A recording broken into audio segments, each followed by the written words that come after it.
সাম্প্রদায়িক সম্প্রীতির নজির গড়ল বসিরহাট। হয়তো আগামী দিনে গোটা বাংলাকে পথ দেখাবে বসিরহাট। বসিরহাটের সম্প্রীতির অনন্য নজির। মাওলানাবাগ দরবার শরীফের ভাইদের হাত থেকে পানীয় জল খেয়ে রামনবমীর মিছিল শুরু। একে অপরের মধ্যে আলিঙ্গন, ভ্রাতৃত্ববোধ, শুভেচ্ছা বিনিময় দেখা গেল রামনবমী উপলক্ষে। সম্প্রীতির অনন্য মেলবন্ধন বাংলার সব সম্প্রদায়ের সংস্কৃতির পীঠস্থান। বসিরহাট রামনবমীর মিছিলকে কেন্দ্র করে এক সম্প্রীতির মেলবন্ধন দেখা গেল। মুসলিম ভাইদের হাতের পানীয় জল খেয়ে টাকি রোডের রামনবমী উপলক্ষে মিছিল। সেখানে দেখা গেল সংখ্যালঘু ভাইয়েরা পানীয় জল নিয়ে দাঁড়িয়ে আছে রাস্তার পাশে। যেভাবে রাজ্য জুড়ে তীব্র দাবদাহ চলছে, যেখানে তাপমাত্রা 42, 43, 44 ডিগ্রিতে পৌঁছে গেছে, সেখানে পানীয় জলের অভাব মেটাতে রাস্তার ধারে সোনপুকুর মাওলানাবাগ দরবার শরীফের পক্ষ থেকে জলের ব্যবস্থা করা হয়েছে। রামনবমী উপলক্ষে যেসব ভক্তরা এসে মিছিলে যোগদান করছেন, তাদের হাতে পানীয় জলের বোতল তুলে দিচ্ছেন দরবার শরীফের সদস্য খোবায়ের আমিন সহ সদস্যরা। সেই ছবি দেখা গেল রামনবমী উপলক্ষে শোভাযাত্রা। প্রচণ্ডভাবে গরম, এমনই হাঁসফাঁস রাজ্যবাসী রামনবমী কর্তৃপক্ষ আগেই ঘোষণা করেছিল। রবিবার দিন অর্থাৎ আজ 21শে মার্চ বসিরহাটের রামনবমীর উপলক্ষে শোভাযাত্রা হবে। সেই জন্য আজকের এই দিনটাকে যাতে ভক্তদের অসুবিধা না হয়, তার জন্য তারা বহু প্রাচীন মাওলানা দরবার শরীফের পক্ষ থেকে পানীয় জলের ব্যবস্থা করে। এই দিন পানীয় জল দেওয়ার মধ্য দিয়ে একে অপরের আলিঙ্গনের শুভেচ্ছা বিনিময়। সেই নজিরবিহীন ছবি দেখা গেল সন্দেশখালীর প্রতিবাদীরাও শোভাযাত্রায় পা মেলান।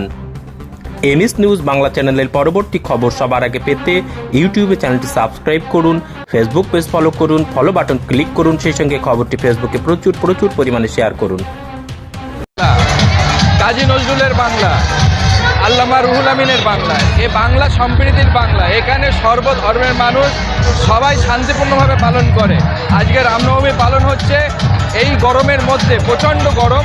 আমরা সামান্যভাবে একটু জল দিয়ে মানুষকে সহযোগিতা করছি, কেননা কষ্ট করে হেঁটে তারা এই পুণ্যের কাজ করছে, যেটার জন্য আমরা চাই যে আমরাও তাদের সঙ্গে একটু হাত মিলিয়ে তাদের সহযোগিতা করা। এটা সম্প্রীতি, এটা আমাদের দায়বদ্ধতা, এটা আমাদের দায়বদ্ধতা সমাজের জন্য আমরা মনে করি।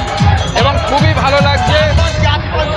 এখন রাজনীতি ময়দানে রাজনীতি ভোটের স্বার্থে তারা বিভেদ করতে পারে, কিন্তু বাংলা সংস্কৃতি, বাংলা সম্প্রীতি বাঙালি জানে। এবং বাঙালি জানে যে ঈদ হলে মুসলিম বাড়িতে সিমাই খেতে যাই, পুজো হলে আমরা হিন্দু বাড়িতে গিয়ে কিন্তু প্রসাদ খেতে যাই। এটা হচ্ছে আমাদের সংস্কৃতি, এখানে কোনো ভিন্নতা নেই। রাজনীতি অনেক কিছু হতে পারে, আমরা রাজনীতিকে প্রশ্রয় দিই না, আমরা মানুষের সম্পর্ককে ভালোবাসি। খুব ভালো হচ্ছে। বাংলা একটা সংস্কৃতির রাজ্য, বাংলা একটি সংস্কৃতির রাজ্য। এখানে আজকে রামনবমীতে আমাদের যে মুসলিম ভাইরা আমাদের জল দিচ্ছে, এটা আমরা খুব আনন্দিত। এতে আমাদের মতন তৃষ্ণাক্ত হিন্দু ভাইরাও খুব খুশি হচ্ছে। মন্ডল, এই গরমের মধ্যে আজকে এত গরম, মানে এত গরম আজকে, তার মধ্যে জল দিচ্ছে, খুবই ভালো লাগছে। মুসলিম ভাইদের হাতের জল, হ্যাঁ, সমস্ত সম্প্রদায় একই, আমরা একই। কাজী নজরুল ইসলাম বলেছে, একই বৃন্দে দুটি কুসুম, হিন্দু মুসলমান, হিন্দু তার নয়নমণি, মুসলিম তার প্রাণ। সত্যি খুব ভালো লাগছে। ওই যে হাতে জল দিচ্ছে, কতটা ভালো লাগছে, খুবই ভালো লাগছে। আমরা সব মানুষই একই, শুধু সম্প্রদায়টা আলাদা। কিন্তু আমরা যদি একটা জোট সৃষ্টি করি, একটা বড় একটা বিস্ফোরক হবে, এটাই আমি বলতে চাই। সত্যি খুবই ভালো লাগছে।